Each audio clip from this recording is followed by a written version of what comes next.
As Chair of the Faculty of Economics, let me welcome you to the 2024 Marshall Lectures. Let me say a few words about the organization of these lectures.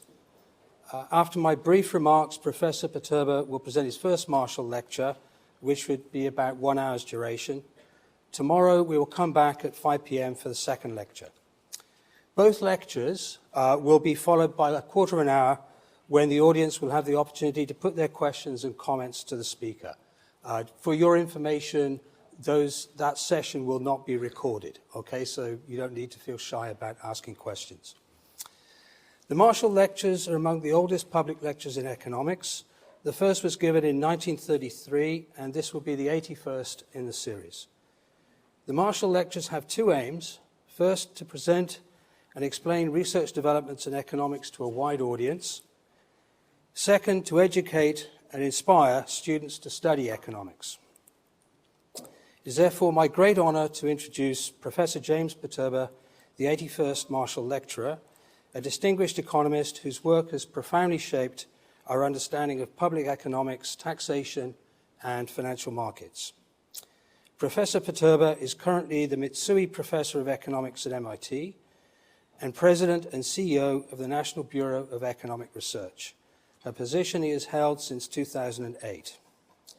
He earned his DPhil in economics from Oxford in 1983, where he was a George C. Marshall Scholar, and his undergraduate degree summa cum laude from Harvard.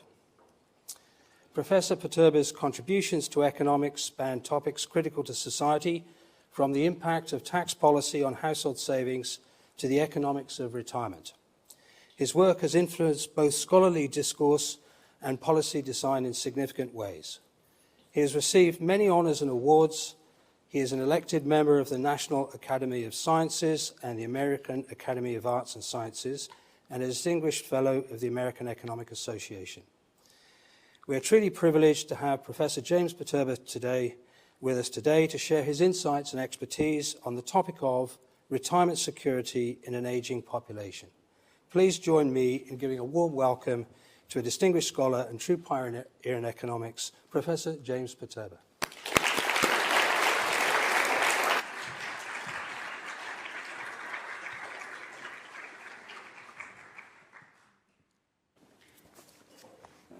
Great.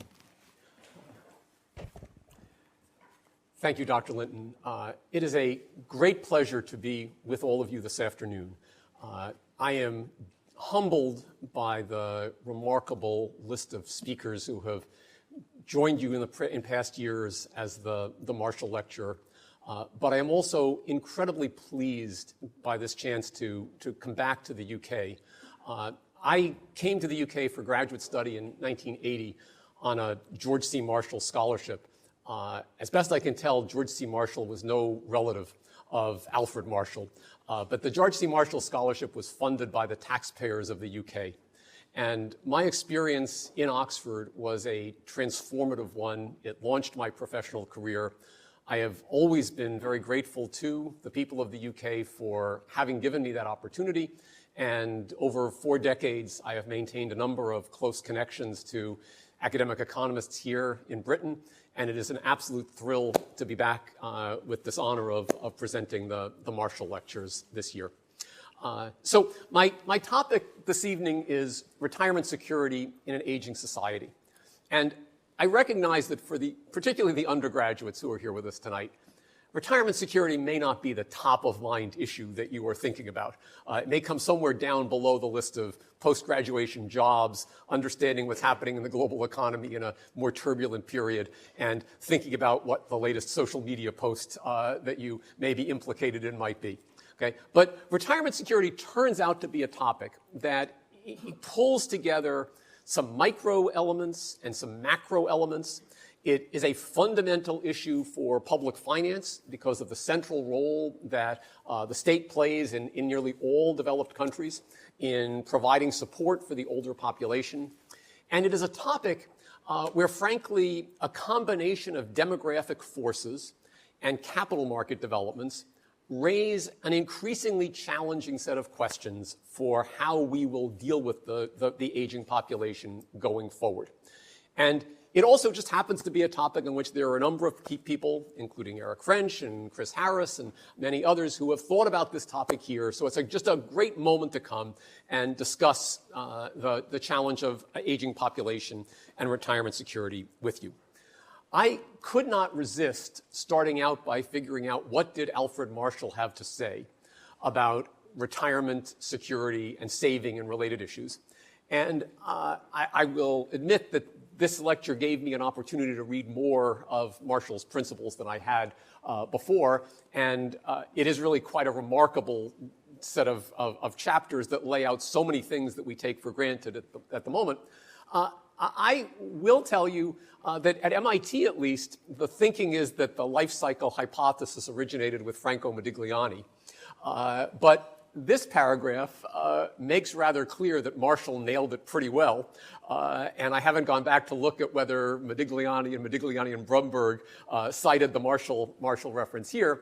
But of course, Marshall was thinking about the purely private sector choice of how an individual would allocate resources over the course of a lifetime when they recognized realistically that their earnings capacity would diminish at some point, but that their consuming demands would not.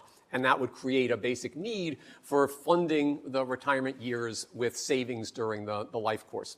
Now, the first edition of this book was written at a time when Bismarckian Social Security was still just getting off the ground, and the modern social welfare state was only a twinkle in the eye of a handful of people. So today, of course, we think about these questions with a rather different perspective.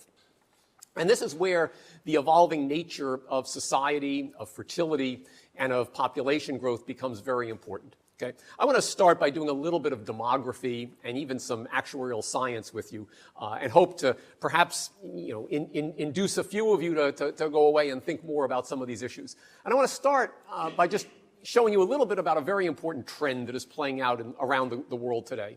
And this is the aging of populations. Okay? And populations are aging essentially for two reasons. One is that in old age, people are living longer. And the other is that the population fertility rate has declined. And that means that as a society, we end up with more older people relative to younger people because we're not refreshing the population as quickly.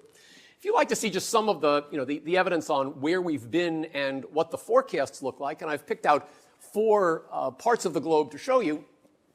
For the UK, today about 19% of the population is over the age of 65, and a little bit over 5 is over the age of 80. By 2050, the 65 population group will have increased a bit, but the over 80 group will have come close to doubling. And that's a group which is particularly demanding on resources, both public and private, in terms of the care that's required. And the labor force participation rate for that group is very, very low. So essentially, we're thinking about either within life transfers or public sector transfers to support them. In the U.S., the U.S. runs a little bit behind the U.K., largely because of a higher fertility rate and a somewhat higher immigration rate in terms of the population shares. But Western Europe and China actually run ahead. And China in particular, if you look at the over 65 population, roughly today and 25 years from today, it more than doubles, and the over 80 population increases fourfold. Okay? So one of the things as you begin to think about this question of an aging population is you realize that different countries have established different institutions, different reliance on the public versus the private sector. And in some ways, it's a slow-moving train because demography gradually evolves. But we will see over time a whole host of different structures that have been used to try to provide resources to the older population and how that will have the consequences. I think it's often easy to see this graphically and just to look at the changing. This is just the UK distribution. And to see how, for example, in 1972, the age distribution was loosely pyramidal. Right? That we started with a larger group at the young population ages, and that moved up to a smaller, older population. Today, we have something that you can still see the echo of that larger population group from the 1970s making their way into their 60s and 70s today, right? But it looks more rectangular, and by the time we get ahead to forecasts made by the ONS for where we'll be in 50 years, essentially you've got the inverted pyramid that's where this goes. So why does this matter? I mean, some of the types of policies which we have adopted over the years that have been used to try to address the needs of the older population, like using public pension schemes, which are done on a pay-go basis so that you collect taxes from the working age population and provide them to the older population. Well, that's a scheme that is a lot easier to run when you've got lots of workers and relatively few older households than when you flip the story around. And I will say that if I were part of the younger cohort that's here today, I'd be thinking hard about what this all looks like when you're in your central earning years of the mid-40s or 50s. And depending on how the reforms to these systems play out, part of your tax burden may be going at that point to cover the retirement benefits for a now older and larger population of retirees relative to the size of the pool in the working population. And I think this becomes, therefore, a topic of continuing interest. Let me show you when you look at the employment rates, this is data from early 2024 in the UK. This is a pattern which is repeated in different details, but almost everywhere. Labor force participation rate for the over 65 entire population group is about 11%. If you go to the over 70, it's less than half that. But compared with 83, 85% in the prime earning years, and this is essentially why, in terms of thinking about the way in which we support the older population, traditional labor market activity is not the way that's going to work. It is true that in both the UK and the US, labor market activity amongst the older workers is increasing. We saw sort of a decline for several decades, but around the mid-1990s in both countries, we hit a nadir, and we've been rising back from that. So especially for women, there are two trends. One is that women have been in the labor force more at middle ages, and they're staying in the labor force. For men, there's been an increase in the labor force participation rate at these older ages. But even those changes do not change much about the basic narrative here. So the idea that we need to think about funding these older years of activity is important. I want to show you a little bit, as I promised, a little mini lesson in demography and actuarial science. I want to show you a couple of things about how life expectancy has evolved. Okay, life expectancy in 1981 for men at the age of 65 was about 14 years in the UK. It's been a remarkable period for medical and health progress. And it's not just medical developments, it's also lifestyle, it's a decline in smoking, it's an increase in exercise and various things like that. This has brought us to a point where today that life expectancy number is about 20 years. For women, it's a bit longer, 22 years. And the increase, in fact, since the beginning of the 1980s has been somewhat smaller for women than for men. You can see they started off in a more favorable position. You run this forward for another 40 years, and the projections, and of course, projections are hard in this business. We can't exactly tell what will happen. We can't know whether there will be more, repeated pandemics and other things which impede longevity. But the current projections suggest, if you try to extrapolate what's happened in the past, that we may well be adding on another 4 years or so to the life expectancies at age 65. Some of you may have seen a reasonably popular book. Andrew Scott, the economist, is one of the co-authors, called The 100-Year Life, which talks about how the nature of human life course will be different as a larger and larger fraction of individuals are living to the age of 100. Right? That's still a small part of the population, but it's a part of the population which is growing, and it's raising issues that we need to think about as this goes forward. The other thing to know is that the improvements in life expectancy, like many things over the course of the last few decades in economics and related fields, has not been equally distributed. Okay, I'm going to look here at this is an ONS classification of occupation. Class 1 is basically managerial and typically better educated, better trained occupations. Class 7 is closer to manual labor, the bottom of the distribution. Okay. If you look today, the gap between for men, the gap between Class 1 and Class 7 is something on the order of 3.5 years between the two groups. It was about 2.3 years in 1984. And that suggests that there's been more substantial improvement in longevity for those who were higher in the socioeconomic status distribution than those who are lower.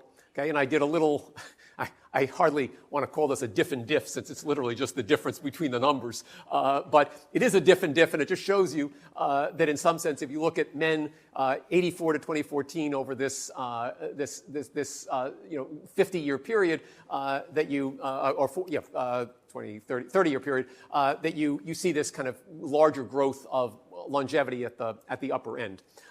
In the U.S., it's even more striking. Okay, I'm going to try to mostly focus on empirical evidence for the UK this evening, but this is a graph, and it's made by our Social Security Administration, which is the organization that handles the state pension. Okay, the dark squares at the bottom, these are birth year cohorts. So the leftmost is the 1912 cohort of men that were born in 1912, and the rightmost is the men that were born in 1941. And then this is divided by whether the earnings of these men was in the upper half or the bottom half of the distribution over the lifetime, because this is an agency that knows your full set of lifetime earnings. Okay, and this is life expectancy at age 65. Okay, so the first group turned 65 in 1977. Okay, the last group turned 65 in 2006. Okay. These are clearly somewhat projected, so it's not just based on completed, everybody's dead. The oldest group, basically everyone is, but, not completely. Okay. So what you see is that for the lower half of the distribution, over the course of this roughly 30-year period, life expectancy rose by about 1 year. Okay.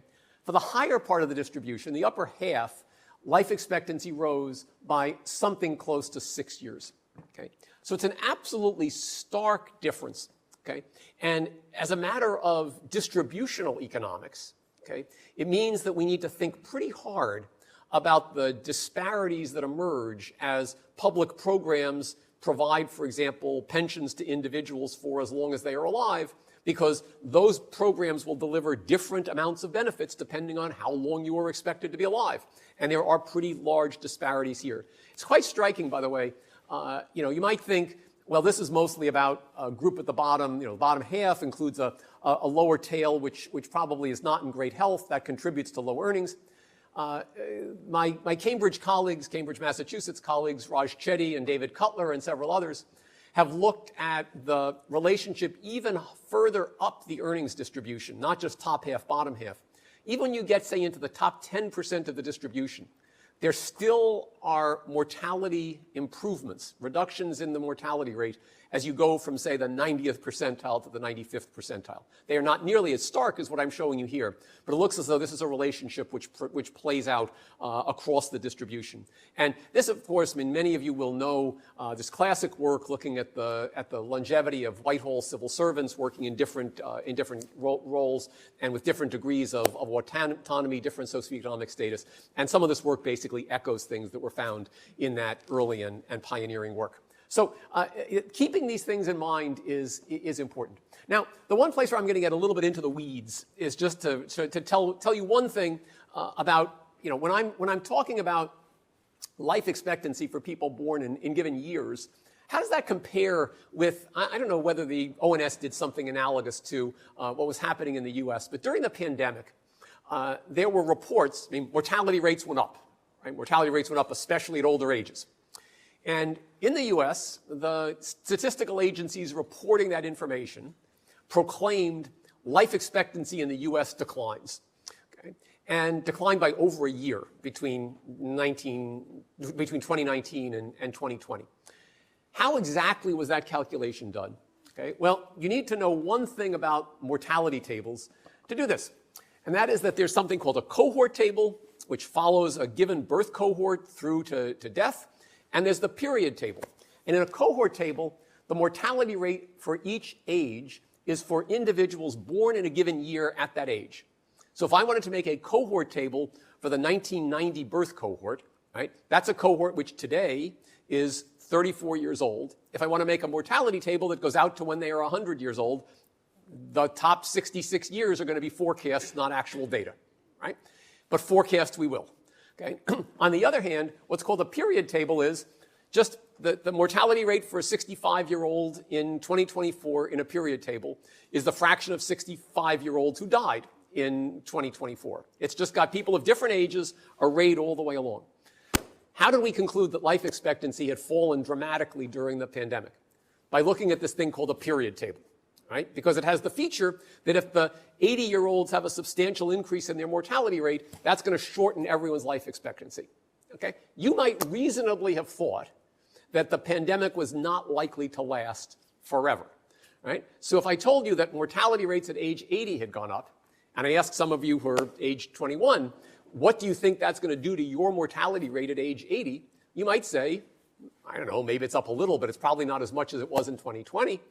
And that's more or less where the forecasts of future mortality have kind of reverted to as we've moved beyond the pandemic. Which isn't to say that there might be something else that would cause mortality rates to rise in the future, but it is to say you wouldn't want to use the period table to do what you would like to do, which is a cohort calculation of for you in a given birth cohort, what is life expectancy likely to be. Okay? If you do, I thought this was really quite striking, and I think if anybody wanted to do, a small 5-pound bet on whether this will turn out to be true, I think it's a little optimistic. But the ONS basically currently forecasts that almost 14% of boys and nearly 20% of girls born in the UK in 2020 will live to be centenarians.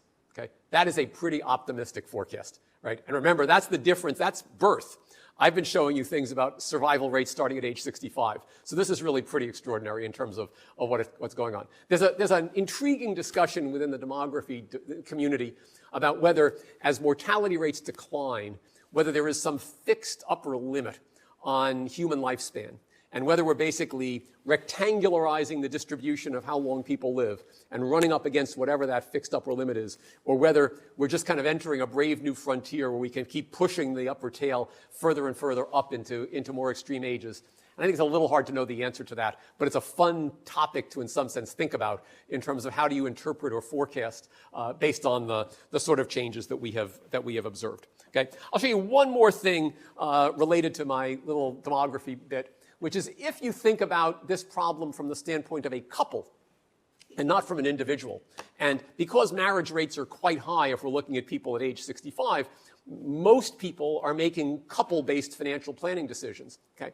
While looking at a single mortality table is helpful for you, looking at the joint distribution of years lived is relevant if you're thinking about a couple making plans. And there what you find is if you take, say, a couple in average health, both at age 65, the chance that both of them will still be alive at age 90, 25 years into the future, is only 17%.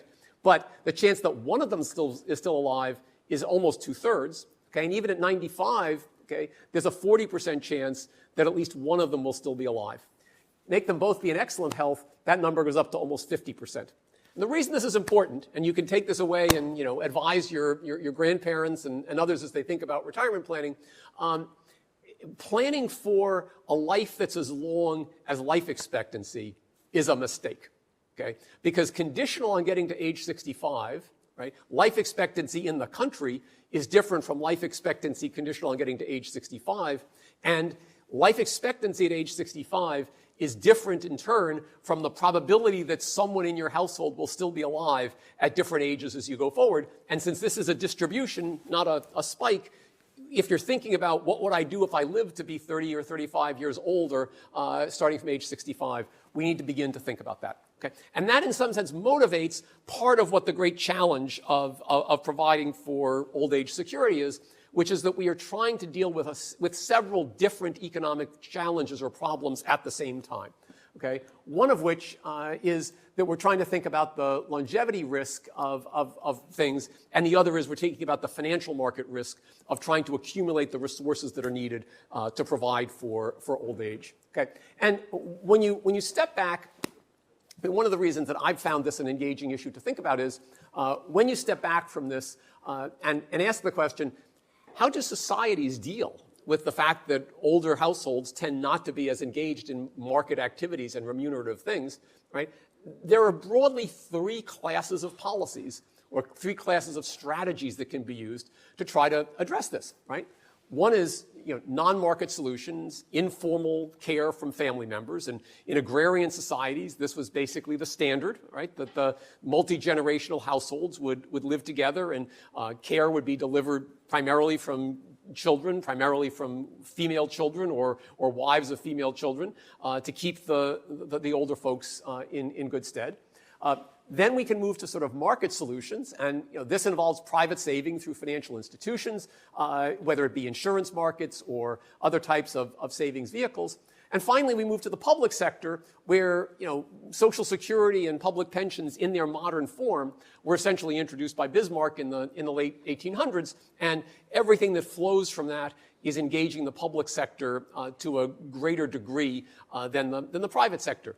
And in the U.S., where we essentially introduced the public pension in a substantial way in the mid-1930s during the latter years of the Great Depression, the prior circumstance was that non-market solutions played a pretty important role.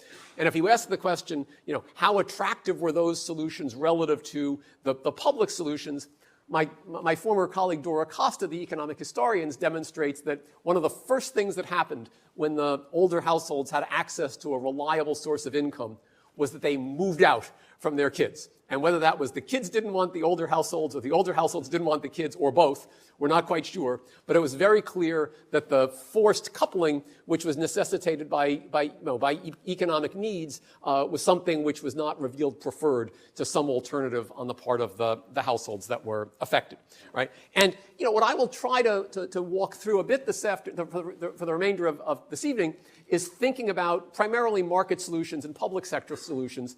And I'll say, it's the public sector where the demography becomes a particular challenge.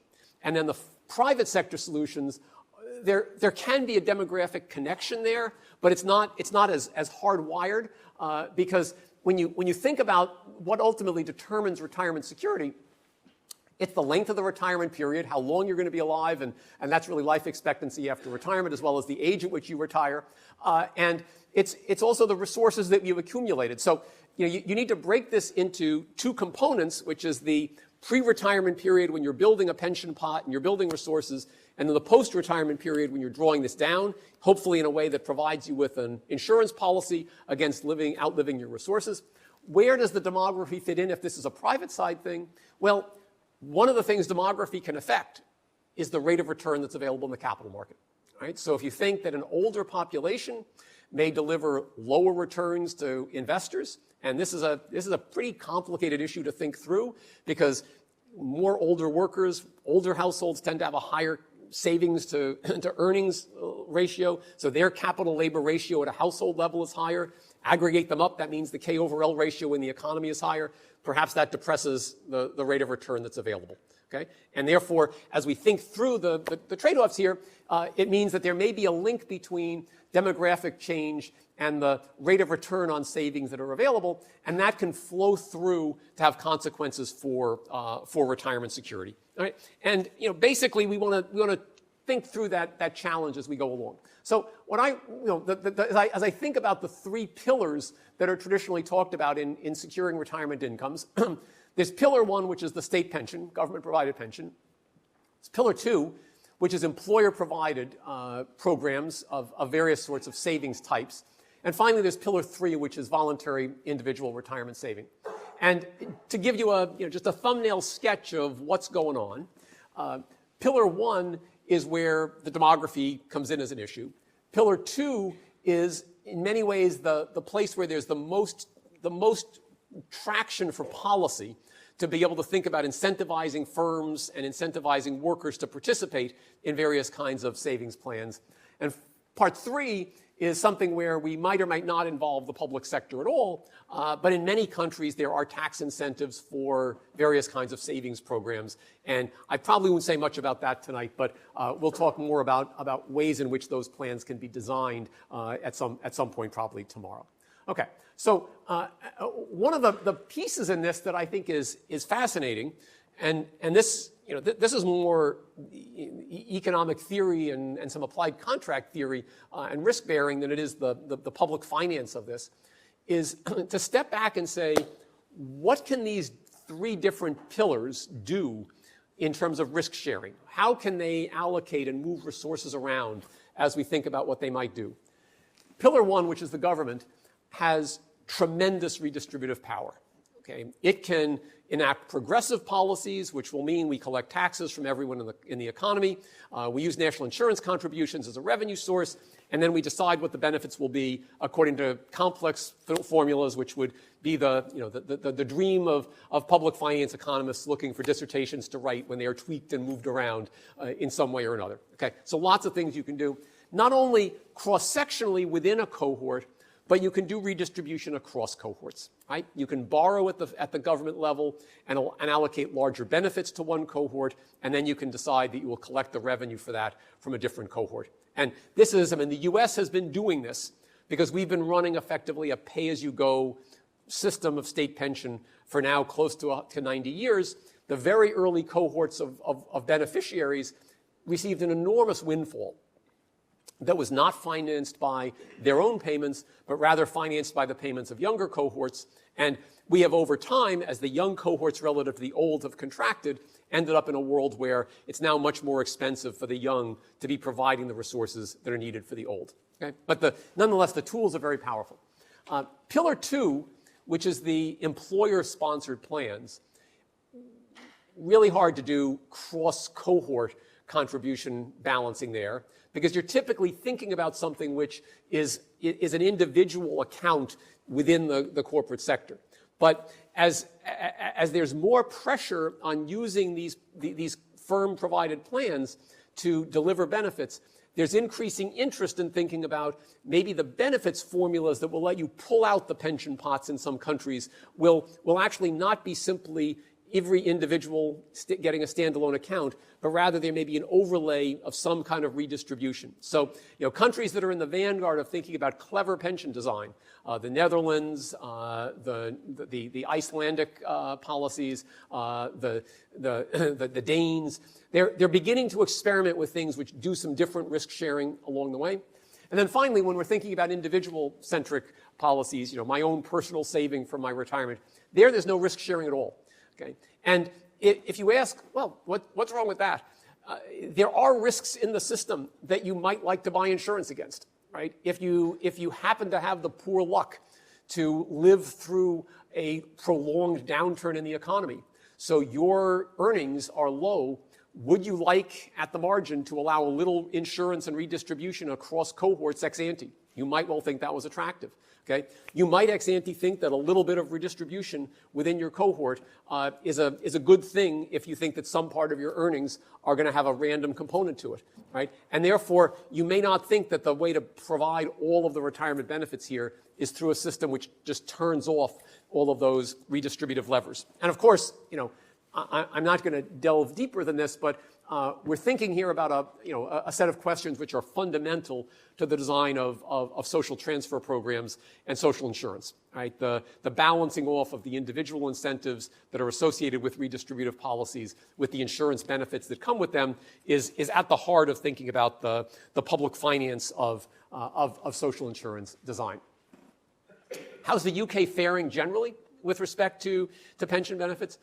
Better than most is the answer. And some of the folks in the audience may remember that in about 20 years ago, in 2005, a commission chaired by Lord Adair Turner reported back on how the UK pension system was doing. The answer was not well at the time. There were important changes needed, including a substantial expansion of the coverage of defined contribution plans that were pulling people in to save for their retirement. Those reforms were made. Okay? And today, the UK has reasonably high coverage relative to many other countries, and pension spending as a share of GDP, in part because of demographics, is actually lower than in many other countries. So this is just, if you look at this is a chart which is from the OECD. I've grabbed this from an Institute for Fiscal Studies report. But you can see that the UK is about 40% up from the bottom, right? Spending a little bit over 10% of GDP on public and private pension benefits, well below leaders like Italy and France, which are both in excess of 14%, and the US, which is a little bit over 12%. And as you saw from my demography table at the very beginning, the UK does not get old as fast as some of these other countries. So in fact, the necessary resources here may be easier to balance. Okay? But that does not mean that there's nothing to think about in terms of policy issues at the moment. And I was very fortunate to be able to learn from a pension review, which the IFS launched in 2023, essentially assessing where is the UK on a variety of pension metrics. And my very high-level summary is that there are really three things that jump out as worth focusing on in a talk like this evening's. One is that there are about 20% of private sector employees who are not contributing to pensions. Okay? And unless you've got very generous state plans which are going to cover them in retirement, you want to ask the question, why not, and can we try to accommodate them better? This is much greater if you think at the self-employed workforce, which is almost 80% not contributing.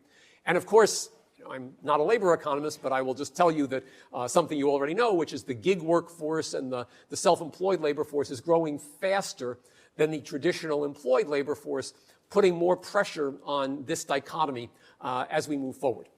Okay? Second, if we think about contribution levels, okay, the middle part of the distribution of workers is most of them are contributing less than 8% of their earnings.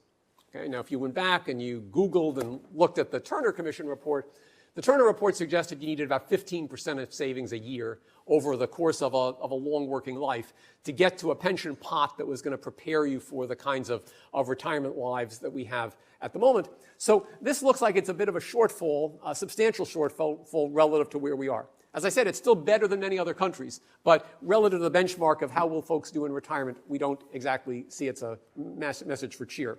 And finally, there are now relatively low levels of annuitization, of taking out insurance policies in retirement that will pay for as long as someone remains alive and remove the longevity risk from the household. And that's something which was the result of policy change within the last decade and a half.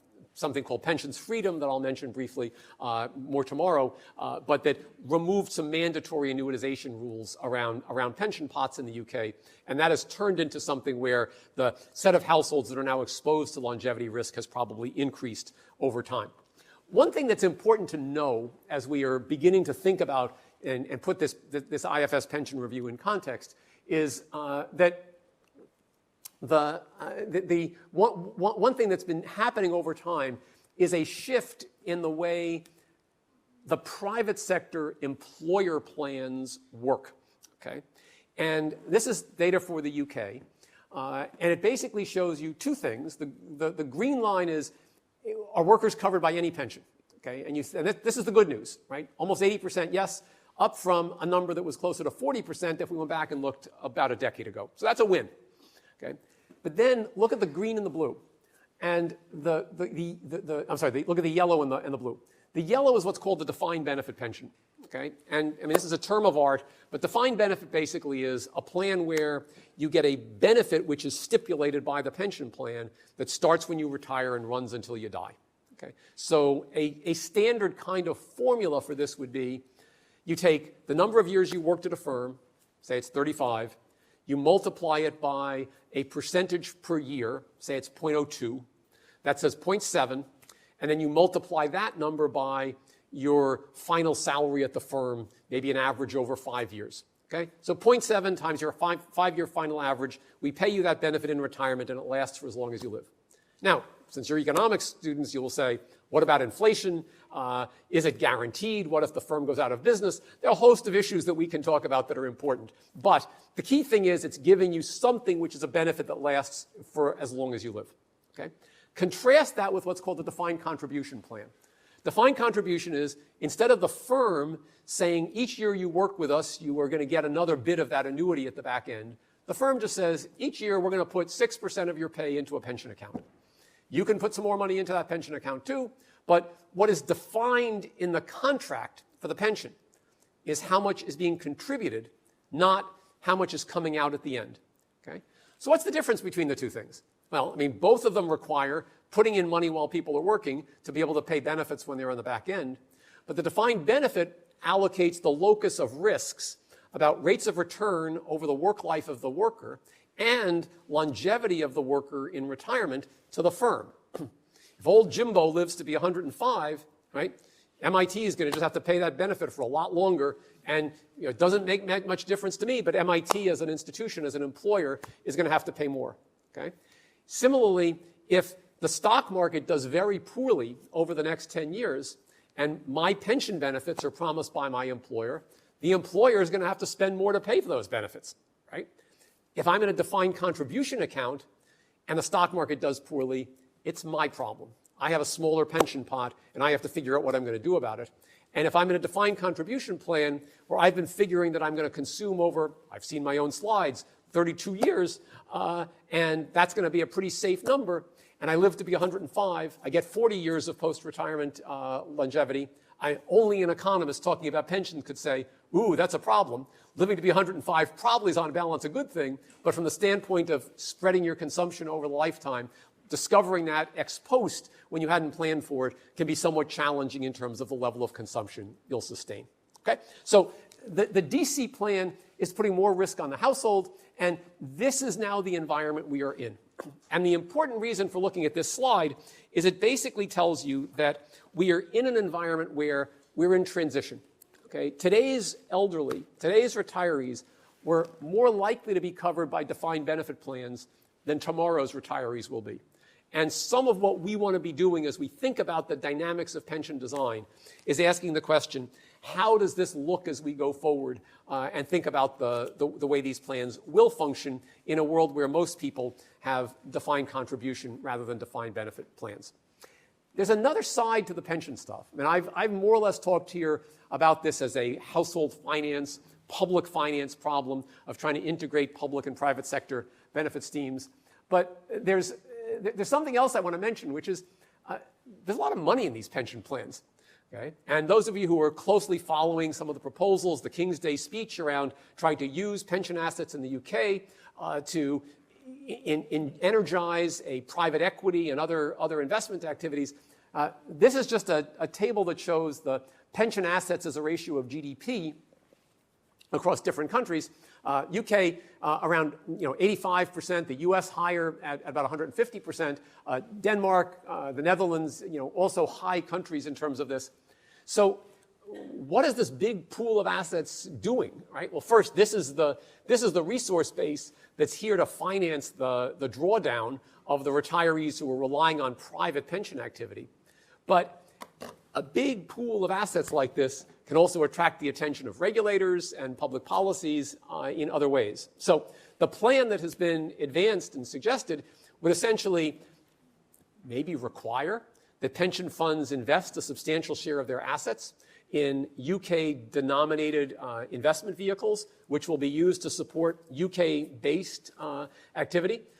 Well, that can have social benefits if we think that there are capital market imperfections, which freeing up those pension assets to support would be ameliorated by. But on the other hand, you want to step back and ask, what are the costs of prescribing where the pension assets are going to be invested? And are there consequences for the rate of return that will be available to the pensioners that might be generated by this? And I mean, it's very early days. Proposals are only loosely sketched. And I want to really tee this up rather than answer it for you. But thinking through, and this for any of you who are interested in the financial economics of capital market operation, thinking through the question of where are the impediments, what would requiring pension funds to invest in certain asset classes do, and how would that affect expected returns, which ultimately circle back to deliver pension benefits into the future. Those are the questions that need to be addressed. Okay? And I think they're all both interesting and exciting, and along with the risk-sharing questions strike me as quite substantial, interesting applied theory issues. The financial questions here strike me as important and at the intersection between public and financial economics, and definitely things that one would want to think through in doing all of this. So let me move along. I want to talk a bit about to summarize the risk-sharing aspects of defined benefit DB and defined contribution. Right, with a DB-based system, some firms might not offer plans. Firms might fail to fund them. And there is a tendency when you think about the accumulation profile in the scheme I described, that you earn a lot more in the way of pension benefits in your last few years at the firm than in your first few. So that creates a premium for workers who can stay at the firm for a long time.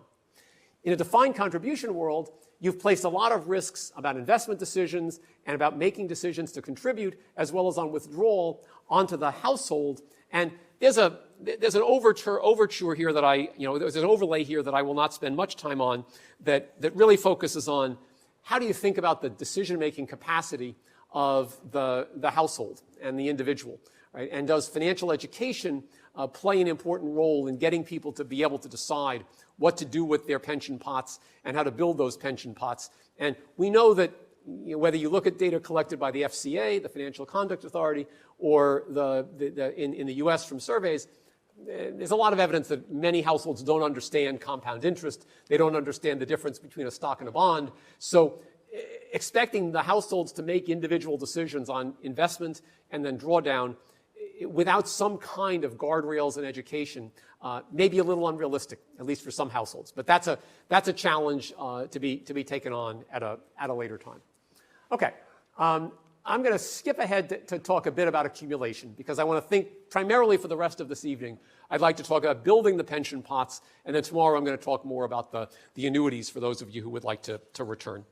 And as we think about what determines the accumulation, it's your saving rate while you're working, it's how long you save, and it's the rate of return on your accumulated assets. Okay, and those three factors are going to come together to determine what you've been able to do. And if you take only one thing away from this evening's talk, I hope it will be you need to save a lot to be able to build a big enough pension pot to deliver a lot of retirement income if you don't want to rely just on the state pension. Okay, so let me kind of put a few numbers around this for you as we go along. If I had come a couple of years ago to give this talk, and particularly if I'd been here with you in May of 2022, this is just a table. These are real interest rates. This is the index-linked gilt market in the UK. It's something called the Treasury Inflation Indexed Securities in the US. Okay, and look at the 30-year bonds in May of 2022. If you were prepared to lock up your savings for 30 years with an index-linked gilt at that point, you could expect the princely return of minus 125 basis points. Okay, you were losing money every year. Okay. You don't need me to tell you that's going to make it pretty hard to accumulate a large pension pot if it's shrinking rather than growing as you go along. Okay? Now, I'm not a macroeconomist, but I do know that what's happened in the subsequent 2 years is nothing short of breathtaking. Right? We have moved from minus 125 to plus 157. Right? So a change of 275 basis points on a 30-year instrument. The UK is dramatic. In fact, it's the most dramatic of the three countries I'm showing you. For the US, the change is closer to 150 basis points. For Germany, about the same magnitude as the US. Okay, and if I'd come in 2022, I'd have had been fired up to say, particularly for those of you who are at the beginning of your careers, this is really a pretty dire situation. Okay, today I'm not quite sure what to say, to be honest. Right, and it all depends on whether we sort of stay where we are today, or we revert to something that is lower returns for longer. Okay? And at the risk of pulling back to the discussion some things that we were talking about in the late 2010s, like secular stagnation and whether or not we were in a period of lower for longer rates of return, whether demand for capital had declined, and whether there was an excess savings glut in the global economy. Okay? Those were all questions that were leading some of the pundits and people like my friend Larry Summers to conclude that we were just in a low long-term rate environment for a really long time. Okay? Now, I'm not sure what to make today. Right? The voracious demand of AI and training of large language models for enormous sums of capital, at least in the US, the building that's going on in sectors like electric power generation. Who thought that was going to be a vibrant area, but huge amounts of money to build nuclear plants as well as other kinds of generation capacity.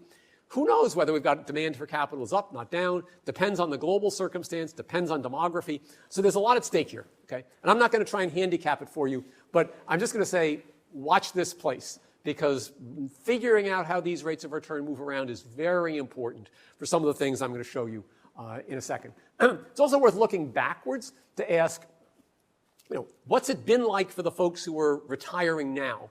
Okay, what kind of returns did they earn? So this is done with U.S. data, but I think the U.K. is pretty similar. 10-year treasuries, inflation adjusted, the real return for people who retired in 2024 and had been working for, roughly speaking, the last 45 years, 2.6% real rate of return. Okay, that's higher than what you get even today in the UK or the US.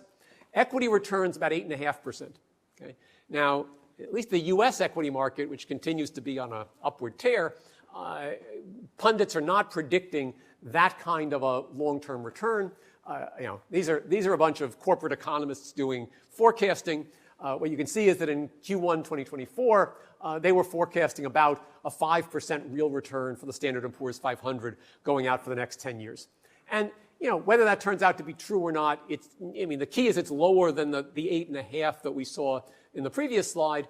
And then there's an important question of the balance between risky equities and safe bonds as households try to think about, or pension managers try to think about what their liabilities are. I will just tee up for those of you who are interested in financial economics that a key question about what you should do to invest a pension fund if you have a long-dated set of liabilities that you're trying to defease, right?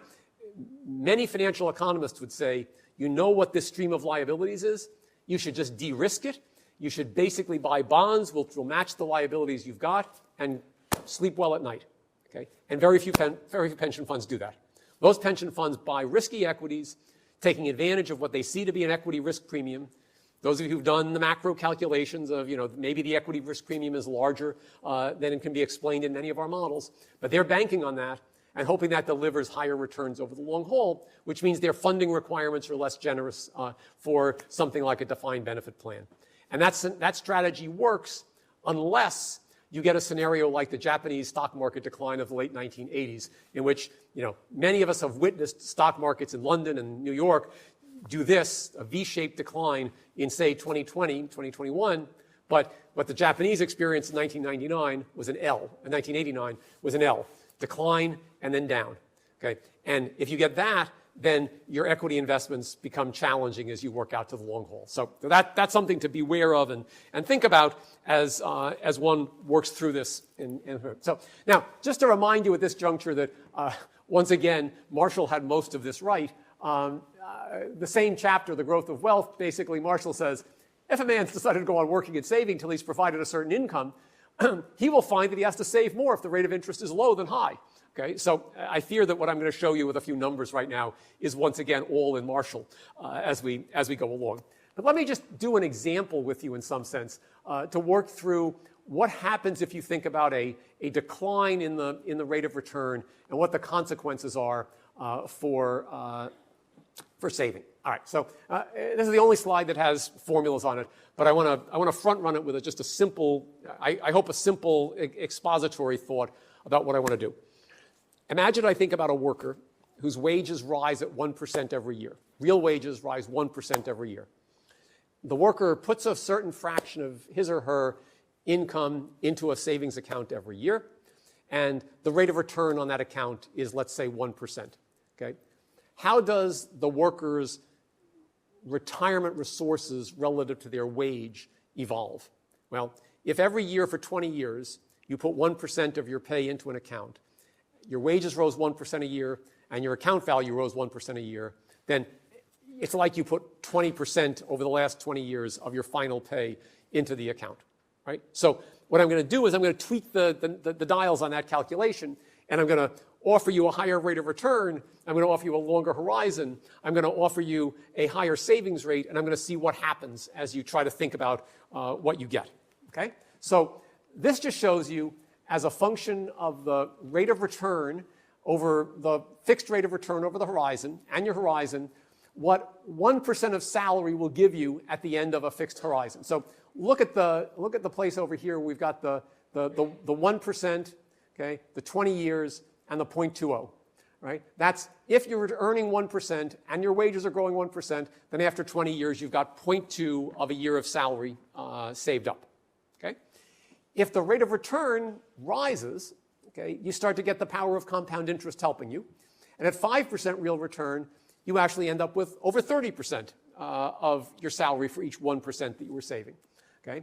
And if you can do this for a longer period of time, the compounding gets better still. So if you've got a long work life, you've got 40 years in the workforce, and you're doing 1% of your savings each year, and you do it for 40 years, you'll actually end up with a full 1% of your salary at the end in terms of what you'll have in the pension pot. Okay? So this just is kind of driving home the notion that this is going to give you a lot of oomph if the rate of return is higher. By the way, it loops into the discussion about where UK pension funds are investing their assets, because if, in fact, those funds are choosing at the moment to hold low-risk assets and, in fact, could take advantage of available equity returns or alternative asset class returns, that may provide a warrant for doing that because it's going to move you to the left in this chart and end up generating higher returns as we look across the play here. Okay? So how is that going to influence what we want to think about? What I've tried to then turn this into is, what is your retirement wealth as a share of final earnings for every 1% of salary that you saved per year? Okay? With doing this at the 20 years, I've kind of shown you where this goes. Okay, this is actually the same chart. So now I want to turn this into a drawdown strategy. And as I said, tomorrow is going to be much more about drawdown. But one of the suggestions is returns. This is very popular in the US for drawing down the individual side of savings. Use a 4% rule. So figure out what your pension pot is at age 65.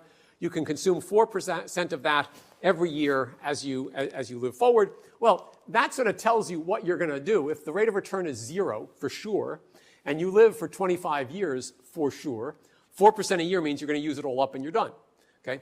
Perish the thought that you live for longer than that. Well, 4% would have gotten you to the point where you run out if you did that. And if you were going to live for 35 years, you'd have to use 2.9% if the rate of return was 0. On the other hand, if you think you can earn a 3% rate of return, you can actually, if your horizon is a 35-year one, you can not only do 4, but you can do 4.6. Okay? So there's a two-pronged effect of the impact of higher savings rates when you get to retirement.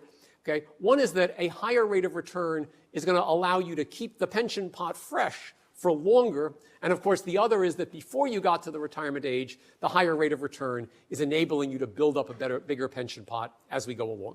Okay. So, this all is just a way of illustrating how important it is to think about what these rates of return look like.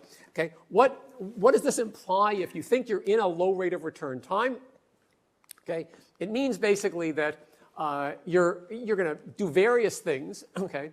You can raise savings rates. Okay, and you can do it, but many people find it hard to save more. But that's one of the things that I think the IFS pension review is going to suggest, which is look for ways to get more money into the pension system as people are working. Second, you can work longer. Okay, now, it's very important whenever we talk about working longer as a way of addressing retirement security to recognize heterogeneity in the economy. Okay, academics are notoriously difficult to retire. Okay. I know that the MIT economics department has a pretty good retirement ethic, but in the Harvard economics department, not that I'd cast any aspersions, there are a number of people who are still working well into their 70s and some into their 80s. Okay, and they're terrific. Okay, but it's just in our field, retirement is different than if you were a mason who's been carrying bricks to do manual labor for many years.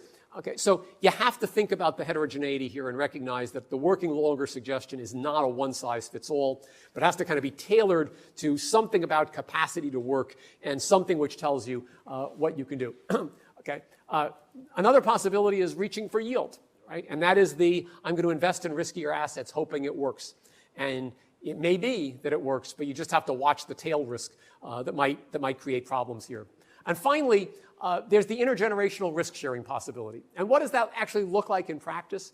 Well, if you're in the government side, looking at Pillar 1 and the state pension, it's if my cohort experiences some bad outcomes, we'll average it out across cohorts and tax other groups.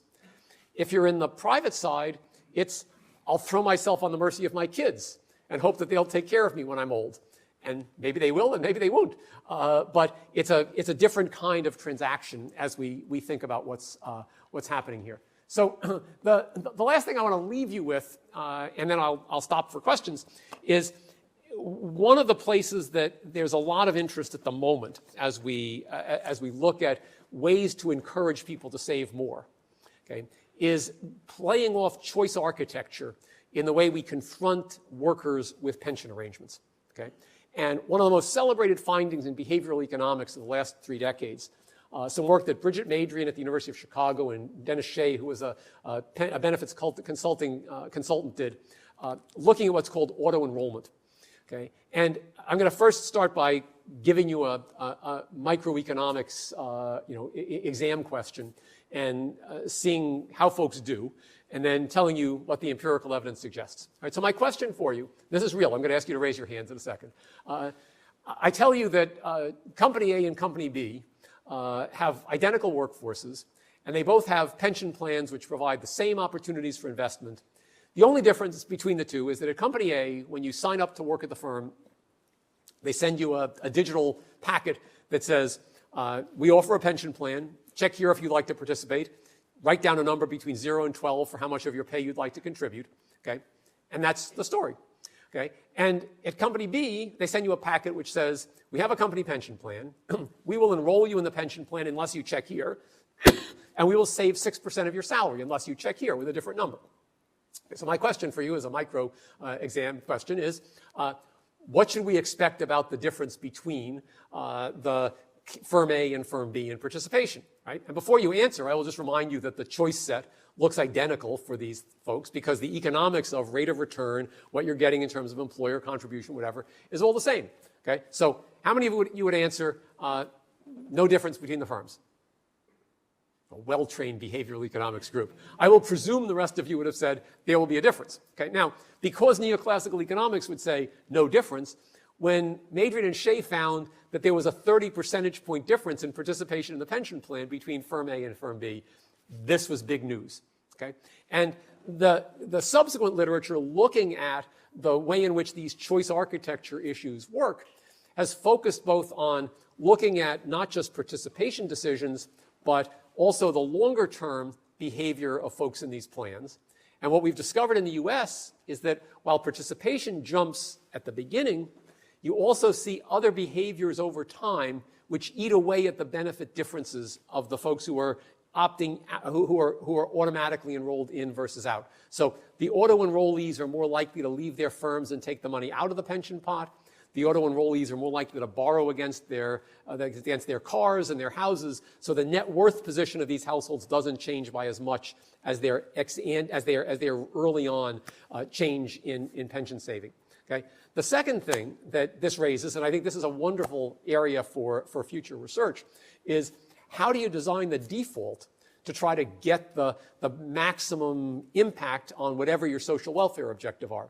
And here I want to cite some of the work that Chris Harris has done on thinking about how you want to lock up assets versus not lock up assets. A little bit of work that I have done with some co-authors, Marie Briere and Adrien Safar's in France, has looked at French programs which are French employer-sponsored plans in which there are differences between two kinds of retirement saving programs, one of which the assets are locked up until the end of your work life, and the other you can access the assets in 5 years.